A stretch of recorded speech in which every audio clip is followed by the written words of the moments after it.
Sebagai negara yang merdeka, berdasarkan Pancasila, pemerintah Indonesia tidak diragukan lagi dalam upaya menegakkan hak asasi manusia, karena pemerintah telah membentuk sebuah aturan perundang-undangan dan lembaga-lembaga HAM yang melindungi hak asasi manusia. Ada banyak aturan perundang-undangan yang dibentuk oleh pemerintah untuk menegakkan HAM di Indonesia. Kita lihat saja, ada konstitusi kita UUD 1945. Di sana ada bab khusus tentang hak asasi manusia dan banyak pasal di dalam UUD yang berkaitan dengan penghormatan hak asasi manusia dan hak warga negara. Lalu ada TAP MPR nomor 17/MPR/1998. Di sana ada piagam hak asasi manusia. Lalu ada Undang-Undang nomor 39 tahun 99 tentang hak asasi manusia. Ada Undang-Undang nomor 26 tahun 2000 tentang pengadilan HAM. Ada Undang-Undang nomor 23 tahun 2002 tentang perlindungan anak. Ada Undang-Undang nomor 27 tahun 2004 tentang Komisi Kebenaran dan Rekonsiliasi. Ada Undang-Undang nomor 11 tahun 2005 tentang Konven Internasional Hak Sipil dan Politik. Ada Undang-Undang nomor 12 tahun 2005 tentang Konvensi atau Konven Internasional Hak-Hak Ekonomi, Sosial, dan Budaya. Lalu ada Undang-Undang nomor 11 tahun 2012 tentang Sistem Peradilan Pidana Anak. Sebenarnya masih banyak aturan perundang-undangan yang dibuat oleh pemerintah dalam rangka melindungi hak asasi manusia warga negara Indonesia. Lalu juga pemerintah telah membentuk lembaga-lembaga yang mempunyai tujuan untuk melindungi HAM di Indonesia atau menegakkan HAM di Indonesia. Ada Komnas HAM. Komnas HAM ini mempunyai fungsi pengkajian, penelitian, penyuluhan, pemantauan, dan mediasi tentang hak asasi manusia. Lalu ada KPAI. KPAI mempunyai peranan meningkatkan efektivitas pengawasan penyelenggaraan pemenuhan hak anak. KPAI khusus untuk anak. Lalu Komisi Nasional Anti Kekerasan Terhadap Perempuan atau yang sering disebut sebagai Komnas Perempuan. Komnas Perempuan ini bertujuan mengembangkan kondisi yang kondusif bagi penghapusan segala bentuk kekerasan terhadap perempuan dan penegakan hak-hak asasi manusia perempuan di Indonesia. Selain itu, Komnas Perempuan ini juga punya tujuan meningkatkan upaya pencegahan dan penanggulangan segala bentuk kekerasan terhadap perempuan dan perlindungan hak-hak asasi perempuan. Lalu ada Komisi Kebenaran dan Rekonsiliasi Nasional yang punya fungsi mengungkap kebenaran atas pelanggaran hak asasi manusia yang berat dan melaksanakan rekonsiliasi. Jadi Komisi Kebenaran dan Rekonsiliasi ini untuk mengungkap tentang pelanggaran hak asasi manusia yang berat. Lalu ada Pengadilan HAM. Pengadilan HAM mempunyai tugas dan wewenang memeriksa dan memutus perkara pelanggaran hak asasi manusia yang berat. Jadi hak asasi manusia yang berat ini lalu diadili itu di dalam pengadilan khusus yang namanya Pengadilan Hak Asasi Manusia. Selain lembaga yang dibuat oleh pemerintah, masyarakat juga mempunyai peran dalam menjaga hak asasi manusia di Indonesia. Bisa membentuk lembaga-lembaga swadaya masyarakat yang berkaitan dengan upaya melindungi hak asasi manusia masyarakat. Contohnya aja ada lembaga Kontras. Itu juga salah satu lembaga yang berkecimpung terhadap upaya penegakan hak asasi manusia di Indonesia dan lain-lain. Komisi Nasional Hak Asasi Manusia yang dibentuk dari amanat Undang-Undang nomor 39 tahun 99. Ada 4 fungsi penting dari Komnas HAM, yaitu 1. Pengkajian dan penelitian, 2. Penyuluhan, 3. Pemantauan, yang keempat mediasi. Fungsi yang pertama, jadi Komnas HAM ini dapat melakukan pengkajian dan penelitian terhadap instrumen internasional tentang hak asasi manusia dan aturan perundang-undangan yang terkait hak asasi manusia. Sehingga Komnas HAM ini dapat memberikan saran terkait upaya ratifikasi, pembentukan, perubahan, bahkan pencabutan peraturan perundang-undangan terkait hak asasi manusia. Lalu fungsi yang kedua yaitu penyuluhan. Komnas HAM mempunyai peran untuk menyebarluaskan wawasan dan kesadaran terhadap hak asasi manusia, baik di pendidikan formal maupun non formal. Jadi agar masyarakat memahami tentang hak asasi manusia, Komnas HAM mempunyai peran penting dalam melakukan penyebaran wawasan terkait hak asasi manusia di masyarakat. Lalu yang keempat yaitu pemantauan. Komnas HAM dapat melakukan pengamatan dan pelaksanaan hak asasi manusia dan penyelidikan serta pemeriksaan peristiwa diduga pelanggaran hak asasi manusia. Lalu yang terakhir yaitu mediasi.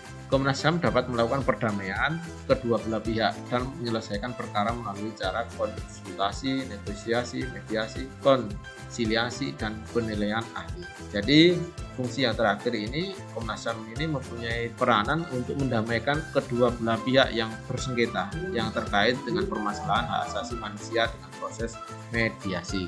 Selain negara Indonesia, penghormatan terhadap hak asasi manusia juga telah dilaksanakan oleh dunia internasional atau negara lain.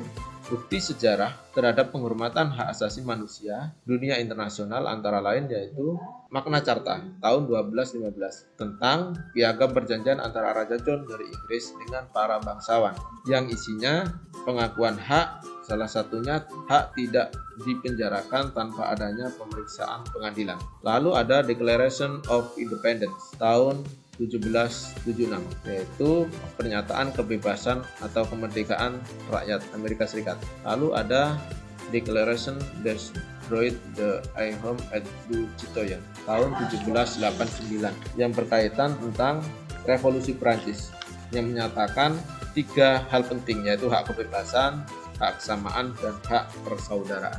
Ada tahun 1948 yaitu Declaration Universal of Human Rights yaitu deklarasi universal berkaitan dengan hak asasi manusia. Selain itu ada juga konvensi atau hukum internasional yang dihasilkan oleh kesepakatan banyak negara di dunia yang menghasilkan konvensi internasional tentang pengakuan hak sipil dan politik dan juga konvensi internasional pengakuan hak ekonomi, sosial, dan budaya.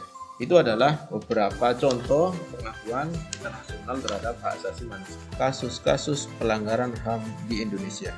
Hai sahabat Pancasila, tahukah kalian ternyata di negara Indonesia pernah terjadi peristiwa pelanggaran HAM?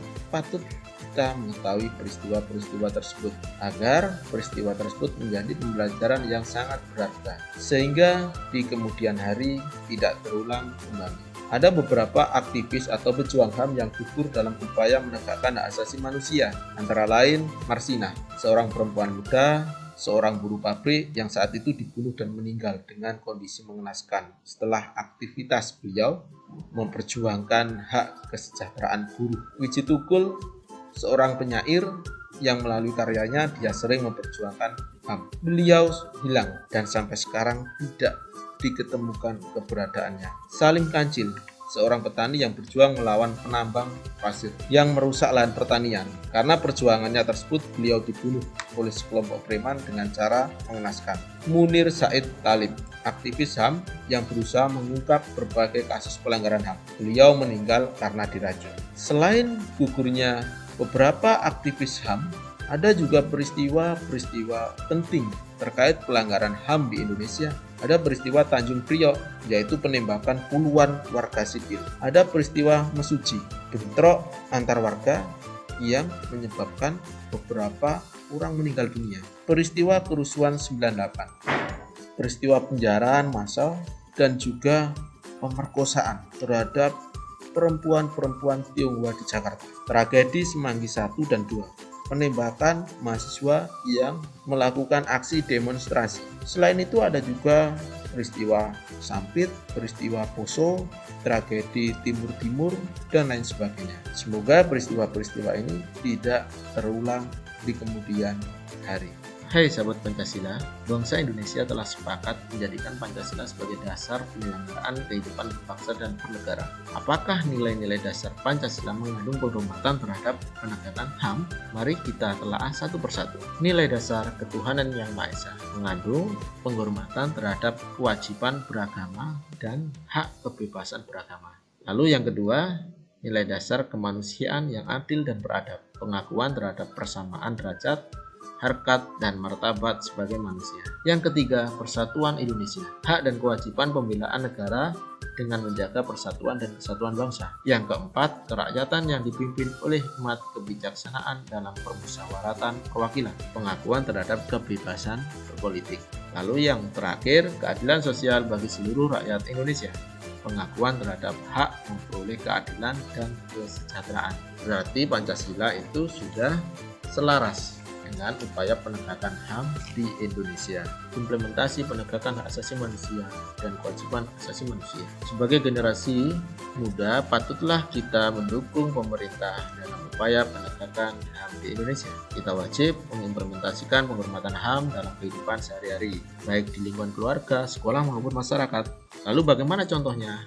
Kita lihat satu persatu. Di lingkungan keluarga, salah satu contohnya yaitu kita harus patuh dan menghormati orang tua. Itu adalah wujud penghormatan HAM di lingkungan keluarga. Lingkungan sekolah, tidak diskriminasi atau membeda-bedakan teman yang berbeda suku, agama, ras, atau golongan. Tidak memaksakan kehendak kepada orang lain. Itu bentuk upaya menghormati hak asasi manusia di lingkungan sekolah. Ada penghormatan hak asasi manusia di lingkungan masyarakat, contohnya menjaga kerukunan antar umat beragama, mengembangkan sikap peduli terhadap orang lain, patuh terhadap norma yang berlaku di masyarakat. Itu merupakan contoh-contoh pelaksanaan HAM di lingkungan keluarga, sekolah, dan masyarakat. Saya harap kalian dapat mengimplementasikan itu di dalam kehidupan kalian sehari-hari.